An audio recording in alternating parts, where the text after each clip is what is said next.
Bismillahirrahmanirrahim. Assalamualaikum warahmatullahi wabarakatuh. Jadi alhamdulillah pada kesempatan kali ini kita akan membahas terkait dengan yang namanya konsep pertumbuhan dan perkembangan.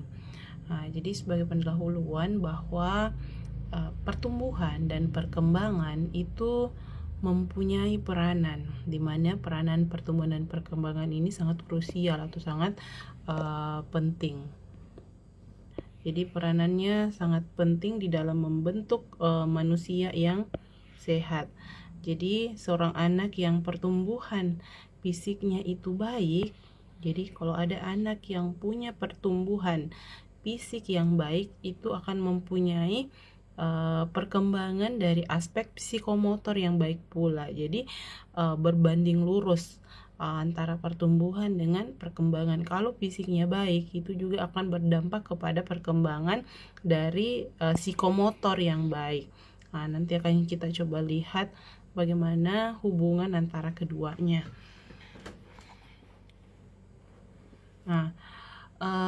Kita ke konsep pertumbuhan dulu ya. Jadi pertumbuhan diartikan sebagai terjadinya perubahan sel tubuh yang terjadi dalam dua bentuk.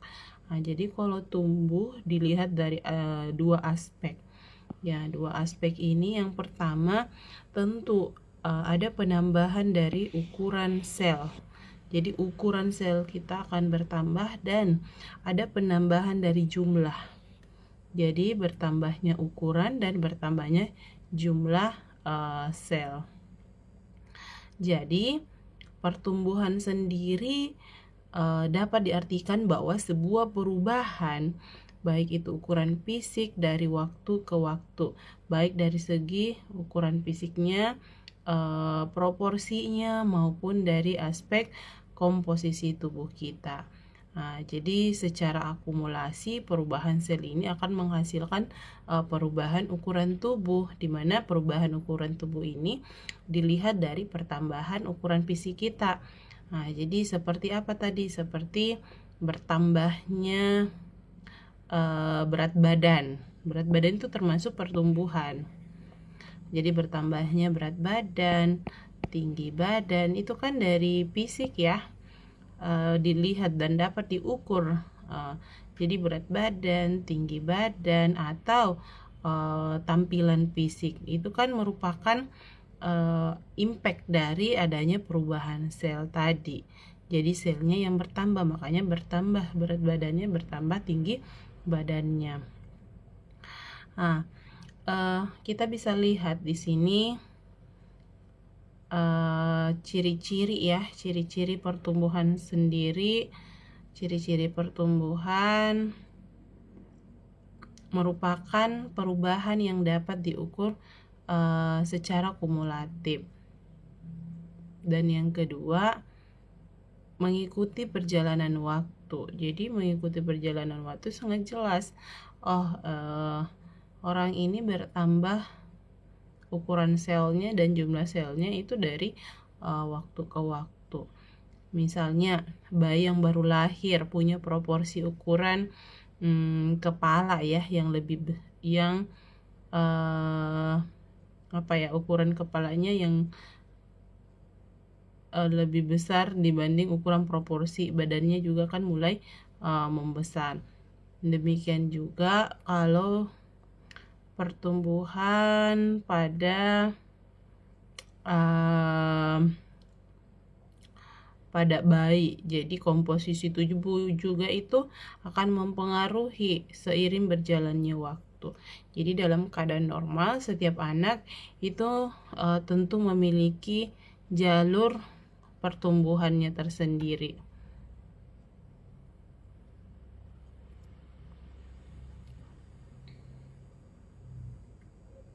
Pertumbuhan balita dan remaja.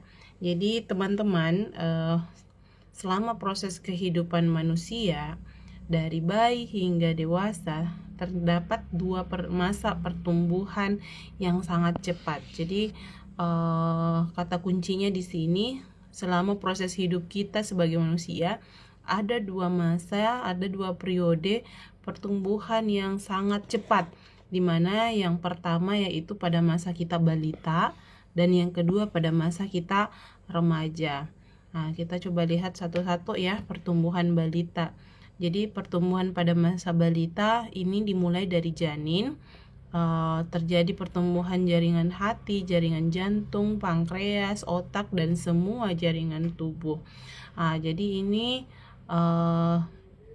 pada masa ini kan dimulai dari janin dalam kandungan sampai usia 5 tahun. Jadi mulai janin sampai usia 5 tahun kalau balita. Pada masa ini tubuh kita sangat cepat pertumbuhannya. Jadi semua jaringan tubuh tumbuh dan bertambah besar atau bertambah panjang. Jadi pada masa ini juga dia terjadi pertumbuhan jaringan yang sangat vital. Jadi misalkan pada janin yang terjadi pertumbuhan hati ini. Pertumbuhan jaringan hati, semua organ-organ dalamnya itu kan adalah organ-organ vital. Karena itu asupan gizi yang cukup harus dipenuhi. Agar apa?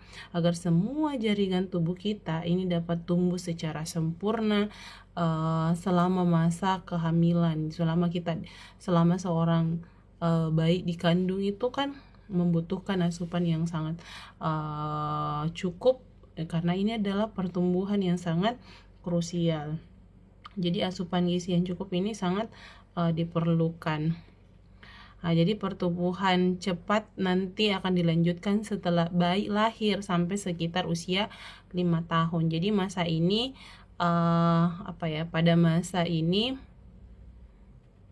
pada masa ini jaringan tubuh itu juga sedang bertumbuh. Jadi yang harus mendapat perhatian pada masa balita adalah pertumbuhan jaringan otak. Makanya kita sangat konsen yang namanya 1000 HPK tadi, karena disinilah juga pertumbuhan otak itu berkembang atau bertumbuh secara pesatnya. Jadi pertumbuhan pada masa balita ini harus tetap menjadi perhatian khusus. Jadi jaringan otak itu sudah tumbuh sebenarnya sejak janin dalam kandungan, dan ini berlanjut terus sampai sekitar 2 tahun. Selanjutnya nanti akan menurun pertumbuhannya dan sudah akan selesai pertumbuhan otak itu pada sekitar usia 8 tahun. Jadi 8 tahun itu dianggap bahwa sudah selesai yang namanya pertumbuhan otak. Kalau kita melihat pada grafik KMS, garis pertumbuhan, jadi ada nanti teman-teman yang kalau misalkan ada adiknya atau tetangganya itu kan setiap bulan dibawa ke posyandu ya, itu ada bukunya KMS-nya, kartu menuju sehatnya. Di sana ada grafik pertumbuhan yang biasanya itu di plot itu setiap bulan. Jadi ada garis pertumbuhannya, dia meningkat nggak setiap bulan, ada nggak peningkatan yang tajam atau malah ngeplet atau turun. Jadi setelah 2 tahun biasanya kalau dilihat di grafik pertumbuhan di buku KMS itu dia cenderung semakin mendatar sampai usia 5 tahun. Setelah itu anak tetap tumbuh, tetapi pertumbuhannya tidak secepat pada masa balita.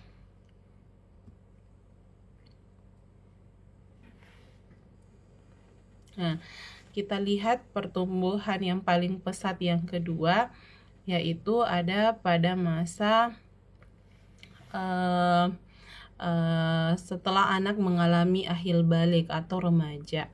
Jadi anak yang mulai mengalami akhil balik ditandai dengan mulai munculnya yang namanya mimpi basah pada anak laki-laki. Mulai mengalami yang namanya menstruasi kalau dia anak perempuan.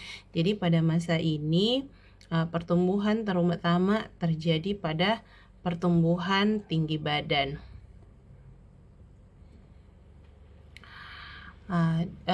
Pada perempuan awal, jadi pada masa ini terutama terjadi pada pertumbuhan tinggi badan ya. Jadi pada anak perempuan Ya, perempuan awal mulainya pertumbuhan yang kedua ini terjadi sekitar usia 12 sampai 13 tahun. Dan akan selesai sekitar usia 17 tahun. Jadi teman-teman, kalau kita perempuan itu awal mula pertumbuhan yang kedua paling pesat ini usia 12-13 tahun. Itu sekitar kelas berapa ya kalau 12-13 tahun? Jadi sudah mulai meranjak SMP.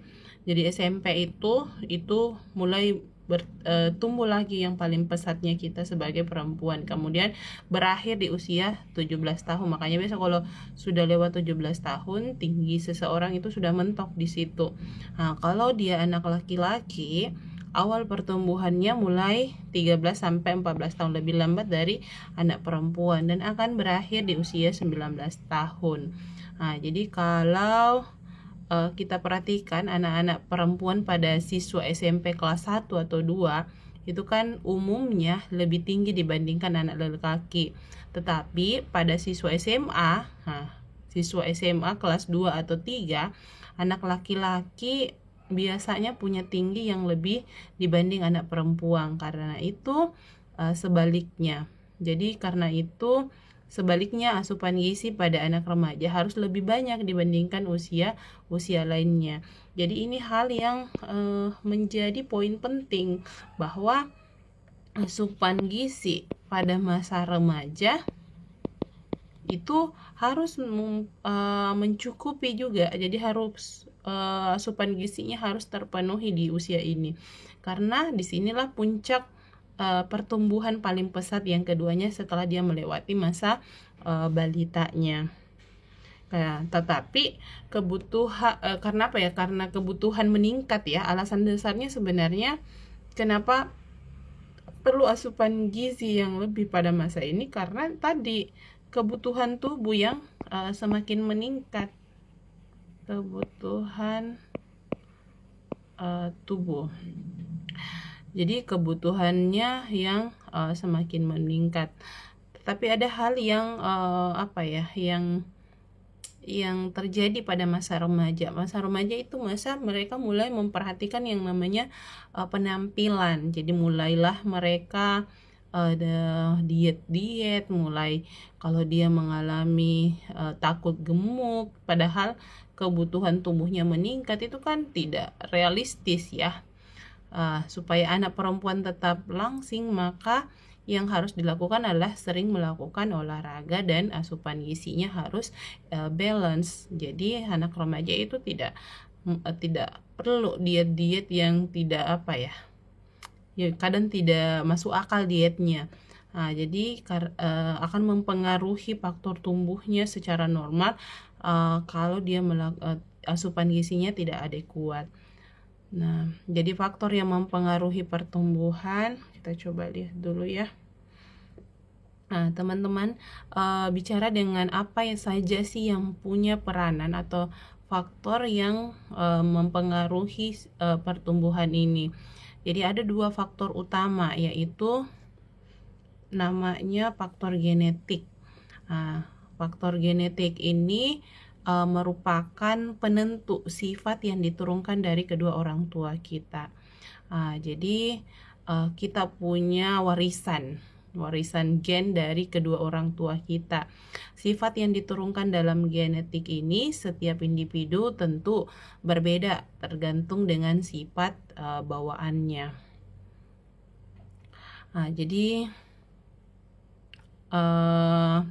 melalui instruksi gen biasa yang terdapat di dalam sel telur yang telah dibuahi, dan dapat ditentukan bagaimana kuantitas dan kualitas dari pertumbuhan. Jadi pertumbuhan ditandai dengan intensitas dan kecepatan pembelaan sel, derajat sensitivitasnya, jadi derajat sensitivitas jaringannya terhadap rangsangan, umur pun demikian, serta umur pubertas dan berhentinya pertumbuhan tulang. Jadi individu yang mana kita ini orang tua kita yang ukuran tubuhnya, biasanya itu ukuran tubuhnya pendek. Kalau ada orang tua kita yang secara fisik pendek, maka kemungkinan mempunyai tinggi badan yang tidak optimal walaupun dengan asupan gizi yang baik, karena tadi pada prinsipnya ini ada warisan gen atau sifat yang orang tua kita turunkan melalui instruksi genetik. Jadi di dalam sel telur yang akan dibuahi itu biasanya ada penentu gen untuk kuantitas dan kualitas tumbuh kita. Jadi kemungkinan, jadi kalau kita punya orang tua yang secara fisik ukuran tubuhnya pendek, maka kita punya peluang mempunyai tinggi badan yang tidak optimal juga kalau disupport. Supportnya apa? Kalau asupan gizinya yang tidak adekuat, maka peluang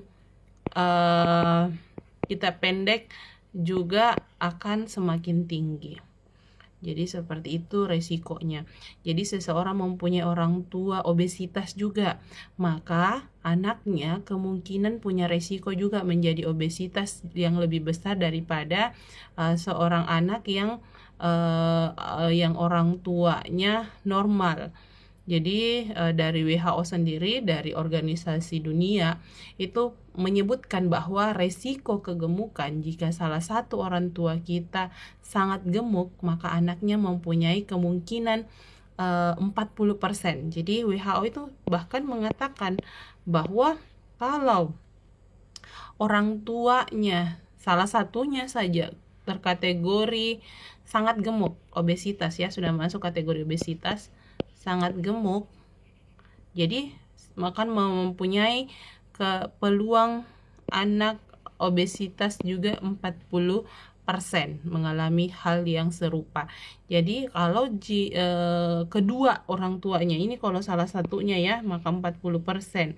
Tapi kalau dua-duanya orang tuanya obesitas, keduanya obesitas, maka peluangnya akan semakin meningkat menjadi 70%.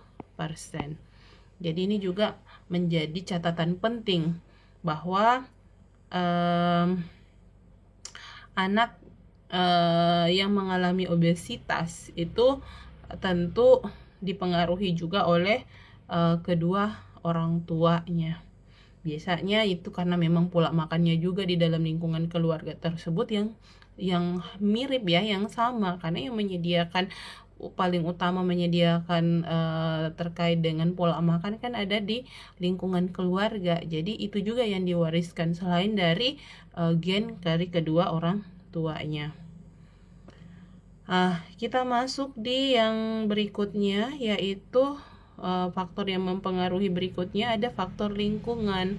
Jadi lingkungan di sini merupakan faktor penting yang mempengaruhi tercapainya pertumbuhan di dalam tubuh kita. Jadi lingkungan yang baik dan memungkinkan tercapainya potensi pertumbuhan juga. Jadi sebaliknya, kalau lingkungan yang kurang baik itu akan mengakibatkan keterhambatan. Jadi terhambatnya proses pertumbuhan tersebut. Berbicara terkait dengan lingkungan, ada dua yang dimaksud di sini. Ada lingkungan ada lingkungan pranatal. Jadi lingkungan pranatal ini adalah lingkungan yang dapat mempengaruhi pertumbuhan janin di dalam rahim ibu. Jadi faktor lingkungan pranatal yang mempengaruhi pertumbuhan janin ini adalah status gizi ya. Jadi mempengaruhi adalah status gizi ibunya. Status gizi ibunya di masa pranatal ini ketika ibu hamil. Jadi kondisi ibu saat hamil ini tentu mempunyai pengaruh yang cukup besar pada pertumbuhan janin dan pertumbuhan setelah janin itu dilahirkan. Ibu hamil yang kek, makanya itu sangat kita konsen di masalah gizi ibu hamil, terutama ibu hamil kek. Itu punya resiko akan melahirkan bayi dengan BBLR. Ini ditakutkan bahwa bayinya akan BBLR. Nah, dan kalau dia BBLR itu kan pertumbuhan bayi juga akan mengalami keterlambatan sampai dia balita, bahkan sampai dia usia remaja. Mulai dari pertumbuhan sel otaknya ya, selama dia di dalam kandungan sampai dia usia 8 tahun. Setelah itu tidak ada lagi pertumbuhan sel otak, maka itu akan menjadi sel-sel rusak ya di dalam pertumbuhan sel otak yang di masa pertumbuhan meningkat ini. Jadi ini tentu akan berhenti sekitar usia sekolah dasar tadi. Jadi kalau anak yang lahir dari ibu yang kek dan hidup dalam lingkungan kemiskinan, ini akan berdampak dan menghasilkan generasi yang kekurangan gizi dan mudah sakit. Jadi impactnya itu sebenarnya BBLR itu ditakutkan anak itu kan mudah sakit. Jadi anak seperti ini mempunyai berat dan tinggi badan tentunya lebih rendah kalau kita bandingkan dengan standar pertumbuhan pada anak yang sehat dan hidupnya di lingkungan yang sehat. Tentunya itu sangat berbeda sekali.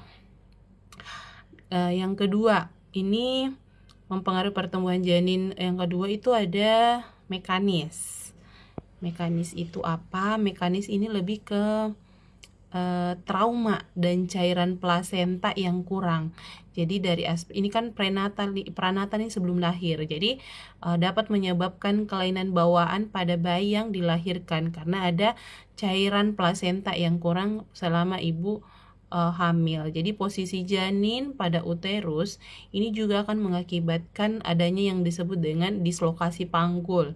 Jadi torticollis kongenital dan gangguan lain yang bisa menyebabkan keselamatan janin. Jadi secara mekanis ini yang dimaksudkan. Kemudian yang ketiga ada toksin. Toksin ini atau zat kimia. Toksin atau zat kimia pada ibu hamil yang merokok. Biasanya ini ditandai pada ibu hamil yang merokok atau hidup di lingkungan orang-orang perokok. Jadi dia sebagai perokok pasif ya. Jadi itu juga punya resiko. Makanya kenapa ibu hamil itu tidak boleh terpapar yang namanya asap rokok, karena ini dapat menyebabkan pertumbuhan janin menjadi terhambat. Bayi yang lahir dari ibu perokok dapat menderita BBLR atau bahkan lahir mati, cacat atau retardasi mental, keterbelakangan mental. Keracunan logam berat pada ibu hamil misalnya memakan ikan juga. Toksin itu bisa terjadi juga kalau dia mengkonsumsi makanan yang tercemar bahan kimia atau zat kimia. Jadi misalkan memakan ikan yang tercemar merkuri, itu akan berdampak pada mikrosefali dan falsi cerebralis yang ada di otaknya. Itu akan kalau ibu juga menggunakan obat tertentu pada waktu hamil, ini mempengaruhi pertumbuhan janin. Misalkan obat keras ya, obat anti kanker itu akan berdampak juga nih pada janinnya. Makanya biasa itu ada obat-obat tertentu tidak boleh dikonsumsi oleh ibu hamil. Ada endokrin. Jadi ini teman-teman harus kalian paham ya. Kalau endokrin dia lebih kepada hormon. Jadi ada jenis-jenis hormon yang punya pengaruh terhadap pertumbuhan janin. Jadi misalkan ada hormon untuk plasenta, tiroid, insulin, atau hormon peptida yang mana ini mirip dengan kalau hormon peptida itu dia mirip dengan hormon insulin. Jadi apa perannya hormon-hormon ini? Jadi hormon-hormon ini sudah mulai diproduksi sekitar minggu ke-9 ketika masa kehamilan, dan terus akan meningkat dengan bertambahnya usia janin, sehingga pertumbuhan dan metabolisme tubuh janin mulai bekerja. Kalau ada kelainan hormon di sini kena berdampak juga ya terhadap tumbuh bayi janinnya. Yang kelima ada radiasi.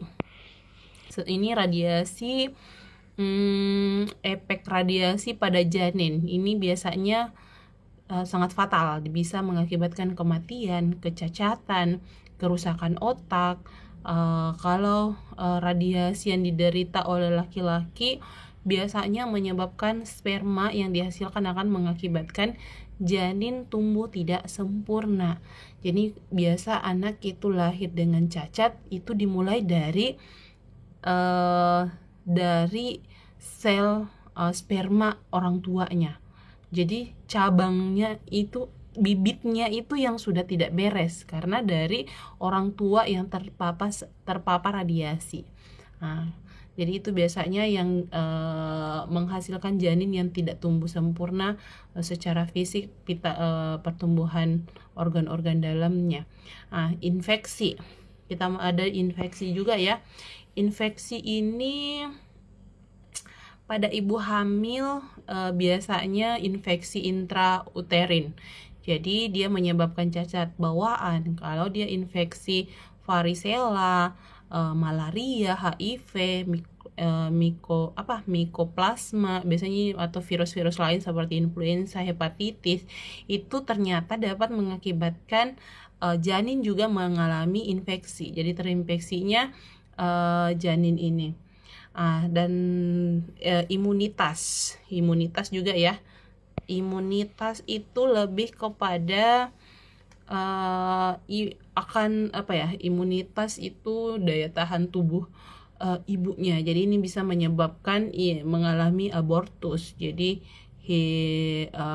lahir mati. Biasanya juga stres, anoksia embrio, ini juga ya, semua punya peranan di dalam faktor lingkungan pranatal. Jadi masa kehamilan, masa anak itu sebelum lahir. Oke, faktor lingkungan yang kedua yaitu adalah postnatal. Jadi setelah dia lahir. Jadi postnatal. Jadi faktor lingkungan yang mempengaruhi anak setelah lahir. Jadi periode perinatal adalah masa antara 28. Jadi di postnatal itu ada periode yang namanya perinatal. Perinatal ini ketika usianya 28 minggu sampai yang dalam kandungan sampai 7 hari. 7 hari setelah dia dilahirkan.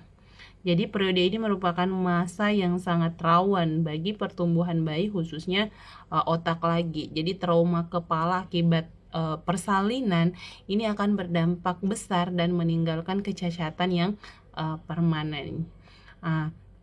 Lingkungan postnatal, jadi mempengaruhi anak setelah lahir itu adalah lingkungan biologis, lingkungan fisik, psikososial, dan faktor keluarga dan adat istiadat. Kita coba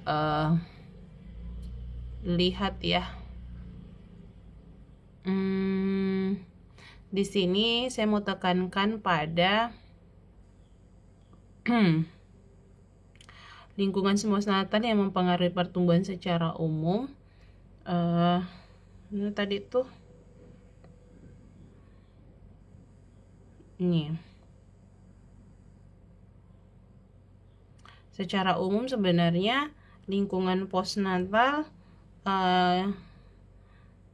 dipengaruhi oleh zat gizi. Jadi lagi-lagi sebenarnya ini ada gizi. Peranan gizi di sini sangat cukup besar. Karena kenapa? Gizi atau makanan yang punya peranan penting dalam hal ini. Makanan itu berguna sebagai sumber tenaga, kalau kita melihat lagi kembali, dia sebagai zat pembangun tubuh dan sumber pengatur. Jadi prinsip namanya gizi seimbang itu tetap harus menjadi dasar pemberian makanan pada masa pertumbuhan. Jadi seimbang antara apa yang dibutuhkan dan asupan gizinya. Itu ya yang menjadi poin pentingnya yang harus selalu kita garis bawahi, bahwa harus seimbang antara apa yang tubuh kita butuhkan dan apa yang diasup. Jadi masa pertumbuhan ini makanan sebagai sumber pembangun harus menjadi perhatian khusus. Seperti kalau pada dia sudah menjadi mengkonsumsi MPASI, jadi protein hewani dan protein nabati. Asupan gizi yang kurang nanti akan berdampak pada pertumbuhan yang akan terhambat. Jadi seperti itu. Saya coba masuk di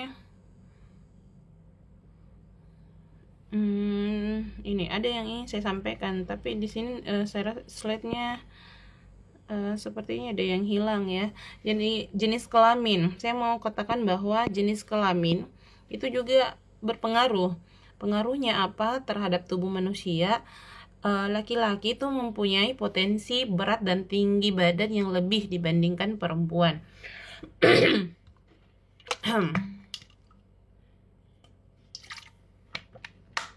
Jadi bayi yang baru lahir dengan jenis kelamin laki-laki itu mempunyai berat yang optimal, normalnya itu kan 3,3 kilo dan panjang 4, kalau saya tidak salah 49,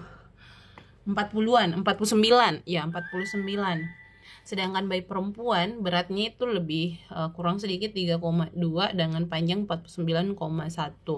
Jadi potensi tinggi badan anak laki-laki dewasa setelah dia usia 19 tahun itu maksimal ada di 100, potensinya bisa sampai 176,5. Sedangkan anak perempuan potensi tinggi badannya saat dewasa ada di kisaran 163,2. Jadi itu normalnya. Kalau ada lebih dari itu sudah mencapai potensi tinggi badan yang lebih. Kemudian ada umur. Terdapat 2 periode pertumbuhan cepat ya, yang tadi saya sudah katakan bahwa ada yang di bawah usia 5 tahun atau balita dan usia remaja. Jadi pada periode balita itu terjadi pertumbuhan semua jaringan tubuh kita, terutama otak, dan balita lebih mudah mengalami sakit dan menderita kurang gizi. Makanya umur di sini juga menjadi catatan bahwa pada saat postnatal dipengaruhi oleh umur juga. Suku bangsa, kalau suku bangsa itu pertumbuhan dipengaruhi oleh ras atau suku bangsa. Jadi kulit putih cenderung mempunyai tinggi badan lebih dibandingkan bangsa kulit berwarna seperti di negara kita. Makanya itu biasa bule-bule cenderung lebih tinggi dibanding kita yang di Indonesia yang rasnya kulit hitam.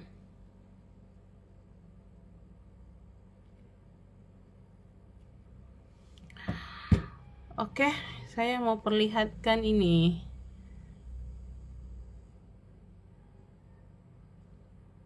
Perbedaan lingkungan intra dan ekstra uterin tadi.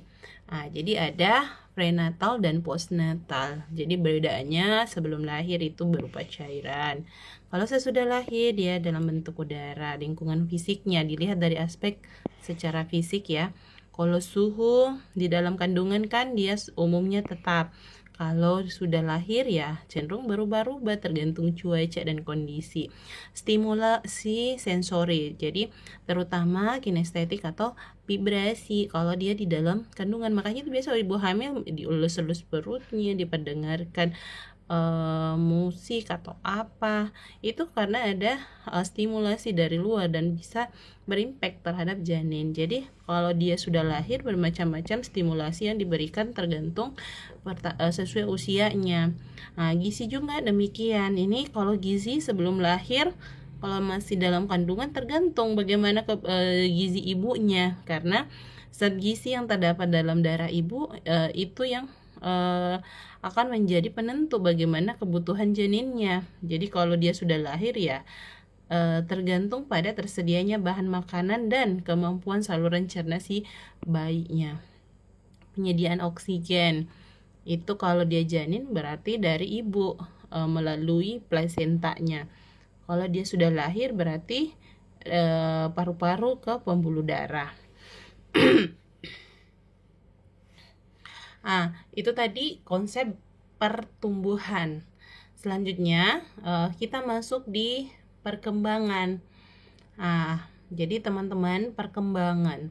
Jadi akibat lain dari pertambahan sel tadi, pertambahan sel tubuh adalah anak menjadi bertambah kemampuan dari aspek gerak tubuhnya.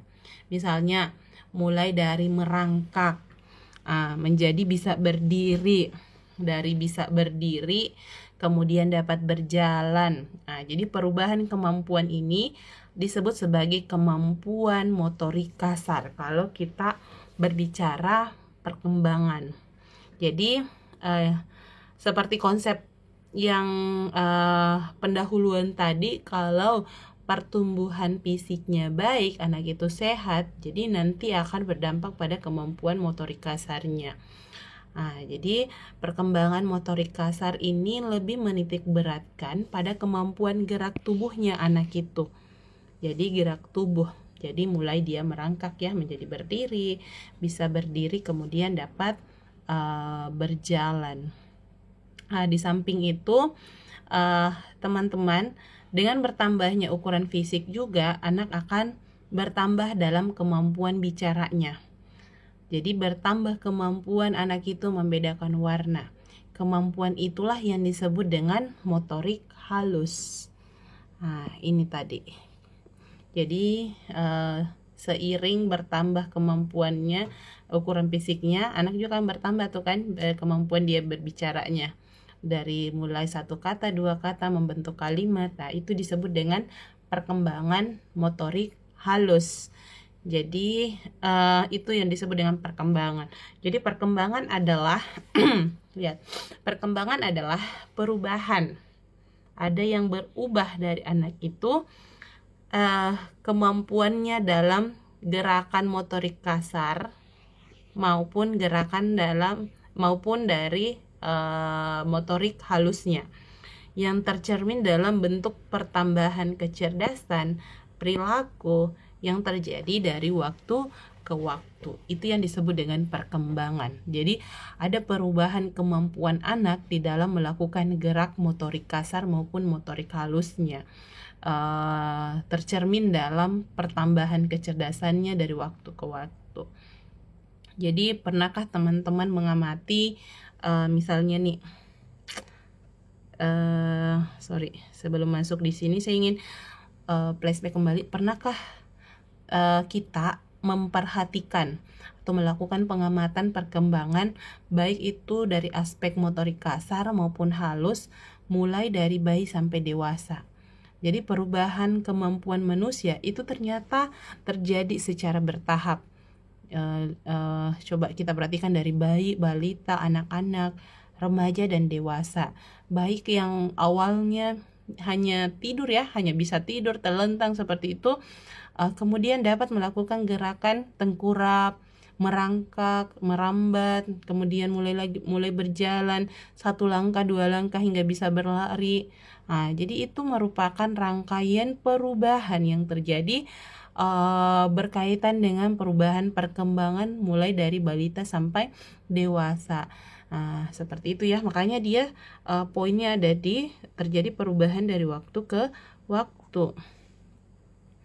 Nah, untuk melihat perkembangan pada masa bayi dan balita, ini perbedaannya. Perkembangannya. Jadi kita selalu, kalau kita bicara perkembangan, kita selalu melihat pada motorik kasar dan motorik halusnya. Nah, seiring bertambahnya usia, kemampuannya juga harusnya semakin bertambah dari aspek motorik kasar maupun halusnya. Nah, ini teman-teman bisa baca lebih jelas lagi ya di sini. Kalau usia 0 sampai 3 bulan, kalau dilihat dari motorik kasar, artinya anak itu menggerakkan beberapa bagian tubuhnya seperti tangannya, kepalanya, dan mulai belajar memiringkan tubuh. Nah, kalau dia motorik halus, jadi mulai mengenal suara, jadi dia mulai mendengarkan bentuk benda dan warna. Ini bedanya halus dan kasar. 6 sampai 9 bulan, jadi dia menegakkan kepala. Anak itu sudah mulai bisa menahan kepalanya. Karena itu usia 6 bulan itu anak sudah bisa diperkenalkan dengan MPASI, ditandai dengan anak itu sudah mampu menegakkan kepala, sudah dia sudah bisa tahan lehernya, belajar tengkurap sampai dengan duduk di usia ini, jadi memainkan ibu jari kakinya. Kalau dia motorik halus, berarti tandanya dari aspek bicaranya. Jadi dia mulai mengoceh, sudah mengenal wajah ibunya, wajah orang, bisa membedakan suara, belajar makan dan mengunyah. Ya, kalau dia usia 1 tahun 1 tahun lebih, 1 tahun sampai 1 tahun setengah, belajar berjalan dan berlari. Kalau ada anak usia 1 tahun atau sudah lewat 18 bulan, dia belum bisa berjalan atau belum bisa berjalan, itu artinya ada keterhambatan dari aspek motorik kasarnya. Mulai belajar berbicara, jadi dia tertarik jenis-jenis benda dan mulai muncul rasa ingin tahu. Oh mama, ini apa? Ini apa? Terus dia sudah mulai tuh mempertanyakan benda-benda yang ada di sekelilingnya. Usia 2-3 tahun nih, jadi harusnya sudah pandai lari. Jadi dia mulai berolahraga dan dapat meloncat kalau dia motorik kasar. Keterampilan tangan mulai membaik pada usia 3 tahun, belajar menggunting kertas, belajar menyanyi dan membuat coretan yang sederhana. 4-5 tahun dapat berdiri pada satu kaki. Biasanya kalau anak TK nih, dapat menari, melakukan gerakan olah tubuh, keseimbangan tubuh mulai membaik di usia ini. Dilihat dari motorik halusnya, anak itu mulai belajar membaca. Usia 4-5 tahun ya sudah bisa diperkenalkan anak itu bahan bacaan, berhitung, menggambar, mewarnai dan merangkai kalimat dengan baik. Itu di aspek motorik halus. 6-8 tahun ini sudah masuk SD ya. Berarti dia sudah meloncat tali sampai 25 cm dan belajar naik sepeda, motorik kasar. Kalau lihat halusnya, menggambar dengan pola proporsional. Jadi dia sudah bisa membentuk segitiga, segi empat, persegi panjang. Dia bisa memakai dan mengancing bajunya sendiri, sudah bisa menulis, lancar membaca, sudah bisa berhitung. Belajar bahasa asing ini juga sudah harusnya diperkenalkan itu dari usia mulai usia 6-8 tahun. Jadi mulai belajar memainkan alat musik. 9-10 tahun dapat melakukan olahraga permainan seperti sepak bola, bulu tangkis. Ini sudah lancar dia, sudah lincah anaknya. Sudah pandai menyanyi kalau motorik halusnya. Mulai mampu membuat karangan atau cerpen. Jadi menyerap pelajaran dengan optimal, sudah mulai belajar berdiskusi dan mengemukakan pendapatnya apa nih kalau di dia sekolah. Kan ini masa SD ya, jadi biasanya anak-anak itu sudah punya pandangan tersendiri terhadap sesuatu. Usia 11-12 tahun, mampu melompat tali di atas 50 cm. Bedanya tadi di 68 itu tingginya tali tersebut yang dapat dilompati. Mampu melakukan loncatan sejauh 1 meter. Sudah terampil menggunakan peralatan. Jadi kemampuan melakukan konsentrasi kalau motorik halusnya itu sudah mulai belajar, pembelajarannya meningkat dari aspek kemampuannya. Mulai belajar bertanggung jawab, senang berpetualang dan mempunyai rasa ingin tahu yang besar. Kemampuan menulis, membaca dan beralasan telah berkembang. Jadi dia sudah punya pembelaan biasanya usia ini. Telah dapat membedakan tindakan baik maupun tindakan yang buruk. Saya ingin sedikit menyinggung terkait dengan masa remaja ya tadi. Jadi masa remaja ini disebut juga dengan masa puber. Masa remaja adalah masa peralihan antara masa anak-anak dengan masa dewasa. Pertumbuhan dan perkembangan pada masa remaja sangat pesat, baik fisik maupun psikologisnya. Jadi perkembangan yang pesat ini terutama berlangsung usia 11-16 tahun. Ini saya yang sudah singgung tadi di awal ya. Dan berakhir kalau dia laki-laki di 19 tahun, perempuan di usia 17 tahun. Salah satu ciri remaja adalah mulai terjadi menstruasi tadi. Sedangkan anak laki-laki mulai menghasilkan sperma. Jadi ciri perubahan tubuh pada masa remaja itu dapat dibedakan menjadi ciri kelamin primer dan sekunder. Kalau ciri kelamin primer itu organ-organ reproduksi berarti di sini. Organ reproduksi pada anak laki-laki yaitu testis mulai berfungsi dan menghasilkan hormon testosteron. Jadi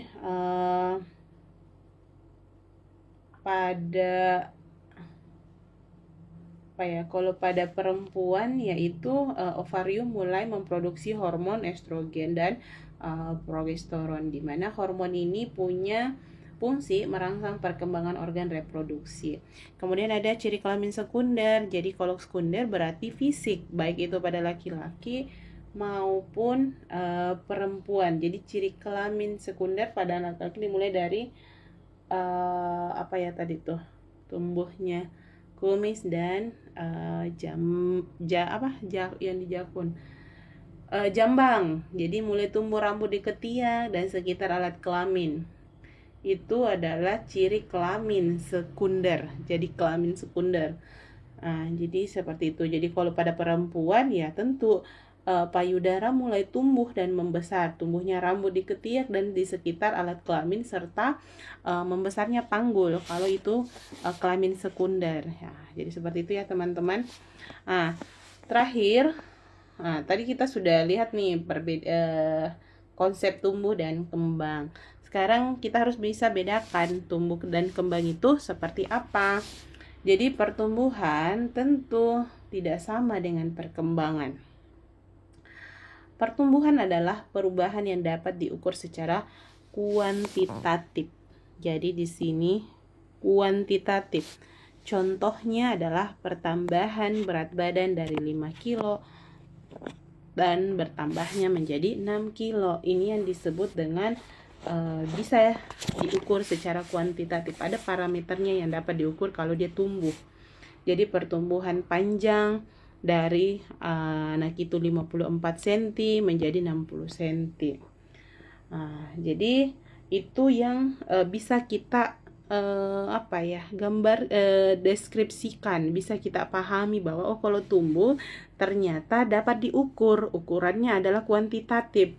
Kalau dia perkembangan bisa juga diukur, tetapi secara kualitatif. Jadi bukan angka, bukan parameter angka yang mengukur perkembangan. Di sini perubahan tidak dapat dikuantitatifkan kalau dia di perkembangan. Tidak bisa kita mengatakan bahwa dia dari merangkak bisa berdiri, berjalan, itu kan dari aspek kualitatif. Jadi contohnya kalau perkembangan, ya seorang anak bertambah kemampuan geraknya. Jadi tadi ada motorik kasar dan motorik halus. Itu kan hal yang tidak bisa kita ukur dari nilai, dari angka atau kuantitatif. Jadi seperti itu. Jadi anak yang bisa berdiri dari tidak bisa bicara menjadi bisa bicara, ini motorik halusnya dan yang lain-lain tadi yang saya sudah jelaskan ya, itu berarti perkembangan. Itu ya yang dapat kita bisa pahami perbedaan dari pertumbuhan dan perkembangan. Kalau kaitannya pertumbuhan dan perkembangan berarti melihat dari aspek persamaan. Apa sih samanya tumbuh dan kembang? Samanya itu adalah proses yang terjadi itu mengikuti perjalanan waktu. Jadi contohnya pertumbuhan dan perkembangan dari bulan ke bulan. Itu kan melihat dari aspek waktu ya. Dia bertambah nih tumbuh dan kembang dari usia 1 bulan ke 2 bulan. Itu kan dari waktu ke waktu. Kedua, pertumbuhan dan perkembangan hanya dapat diketahui bila dilakukan pemantauan secara teratur dan terus-menerus. Jadi harus ada memantau dari bulan 1, bulan 2, bulan 3, bulan 4. Itu ada grafiknya, makanya ada grafik pertumbuhan dan perkembangan. Jadi melakukan pemantauan namanya bulan 1 ke 2, dia naik enggak berat badannya, tinggi badannya. Bagaimana perkembangannya dari bulan 1 bulanan ini naik ke 3 bulan, naik ke 4 bulan, bagaimana itu dilakukan pemantauan secara teratur dan terus menerus. Setiap anak memiliki jalur pertumbuhan dan perkembangan normal yang yang bervariasi. Nah, ini juga jadi seorang anak itu punya jalurnya masing-masing di dalam tahap pertumbuhan dan perkembangannya.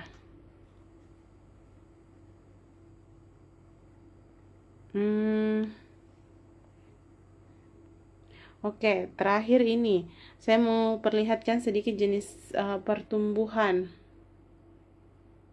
Ini jenis pertumbuhan yang terjadi pada pertambahan massa tulang.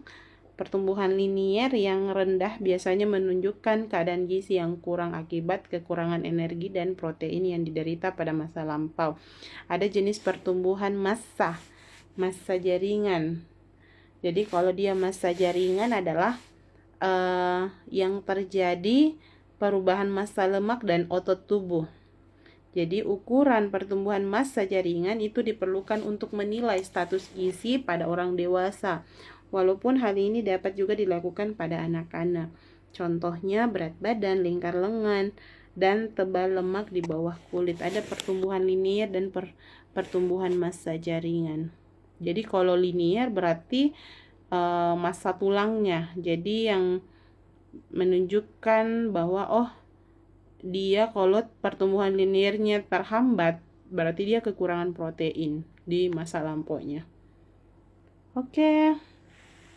Mungkin ini ya yang bisa saya jelaskan pada kesempatan kali ini terkait dengan konsep pertumbuhan dan perkembangan, ciri-cirinya seperti apa, perbedaannya apa, persamaannya apa. Setiap fase kehidupan manusia itu ada fase pertumbuhan yang paling cepat di usia berapa.